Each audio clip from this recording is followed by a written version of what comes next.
आजचे सत्कार मूर्ती आदरणीय रघुवीरजी खेडकर,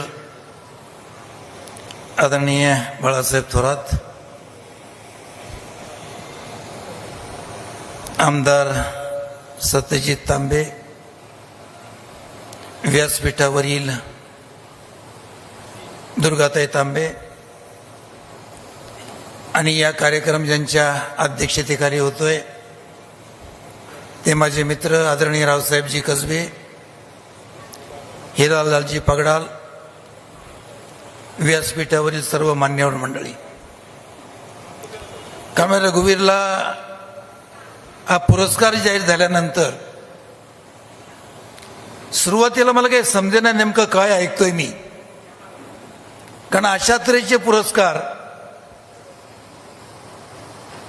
ज्यांना मिळायची ती माणसं आणखी वेगळी असतात. आतापर्यंत आम्ही वेगळी माणसं पाहिली, परंतु अत्यंत सामान्य असणारा, सामान्य जनतेमध्ये राहणारा अशा तऱ्हेचा एक कलाकार, त्याला हा पुरस्कार मिळावा याच्या संबंधी एक वेगळा आनंद मनामध्ये आहे. राजेश भाऊ आता म्हणले की टाकीचे गाव किती सोसायचे, तर म्हणजे किती सोसले गाव यांनी. मी अनेक वर्ष या सगळ्यांच्या संपर्कात होतो. पैसे खूप मिळायचे,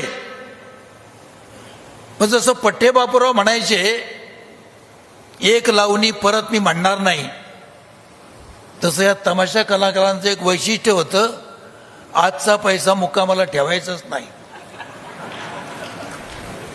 त्याचा परिणाम म्हणून ही सदैव मंडळी कर्जामध्ये असायची. कांताबाईंनी मला हे सगळं सांगितलं एकदा, असं असं होत आहे. त्यावेळेला काही सिस्टीम मी घालून दिलेली होती. 1-2 वर्ष त्या सगळ्या गोष्टीचा पाठपुरावा केला आणि नंतर त्यांच्याही लक्षात आलं ही सगळी मंडळी स्टेजवर काम करायची, फक्त आरती कोणी पाहत नसायची. पैसे भरपूर यायचे पण बिळं भरपूर, आणि तिथं कुठं पावती नाही किंवा कुठला पुरावा नाही. मॅनेजर जे सांगल ते ऐकायचं. यांच्या तमाशावर मॅनेजर श्रीमंत झाले. जसं मी अलीकडे प्रवचन करताना सांगतो की तुकाराम महाराजांची गरिबी सांगता सांगता अनेक कीर्तनकारांनी गाड्या घेतल्या, तसं या ठिकाणी यांच्या मिळणाऱ्या पैशावर अनेक बाकीचे लोक गब्बर झाले. कारण म्हणजे तमाशा क्षेत्रानं या महाराष्ट्राला खूप काय दिलंय. सर्वसामान्य माणसाच्या जीवनामध्ये आनंद निर्माण करण्याचं काम तमाशानं केलं. दिवसभर कष्ट करणारा मनुष्य संध्याकाळच्या वेळेला कुठेतरी तमाशा असला की त्या ठिकाणी जायचा. आम्हाला आठवत आहे, रावसाहेब कसबेन आम्ही ते तमाशाचे पैसे द्यायला नसं आम्ही कनाती घालून घुसायचो. बोर्डिंगमध्ये असताना बैलगाड्या घेऊन लोक यायचे, आणि पूर्वीचे वग देखील, खरं म्हणजे अलीकडे तमाशा बदलला.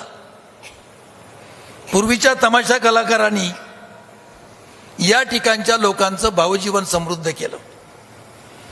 तुकाराम खेडकरांचा रायगडची राणी नावाचा वग असेल, किंवा गवळ्याची रंभा असा वग असेल, किंवा या ठिकाणी असणारा संत तुकाराम, तो कोणाचा वग होता? दत्ता माडिकांचा. या सगळ्या तमाशा क्षेत्रातल्या माणसांनी ग्रामीण माणसाला इतिहासासंबंधी जागृत केलं, आपल्या धर्मासंबंधी जागृत केलं. आणि म्हणून या ठिकाणी हा केवळ रघुवीर खेडकरांचा सन्मान नाही, हा सगळ्या संगमनेरचा सन्मान आहे, आणि याचा तुम्हाला आम्हाला अभिमान वाटला पाहिजे. मी आदरणीय आमदार सत्यजित तांबेंचं कौतुक करतो की त्यांनी या ठिकाणी हा जो समारंभ घडून आणला, याबद्दल त्यांचं कौतुक करतो आणि आपल्या सर्वांच्या वतीनं त्यांचे देखील आभार मानतो. आणि रघुवीरला हा जो पुरस्कार मिळाला त्याबद्दल रघुवीरचं देखील अभिनंदन करतो. आणि मी मागे एकदा म्हणलो होतं, रघुवीर आपला तमाशा अमेरिकेला गेला पाहिजे, कानावर हात ठेवून इंग्रजीमध्ये झालं पाहिजे. तुम्ही कुर्णी भाषेमध्ये काय करताय, इंग्रजीमध्ये तमाशा झाला पाहिजे, इंग्रजीमध्ये लावण्या झाल्या पाहिजेत, अशा तऱ्हेचा आग्रह एकदा त्याच्या वाढदिवसाच्या दिवशी मी केला. या निमित्तानं खेडकर कुटुंब, या सगळ्या कुटुंबाचं मी अभिनंदन करतो आणि थांबतो. जय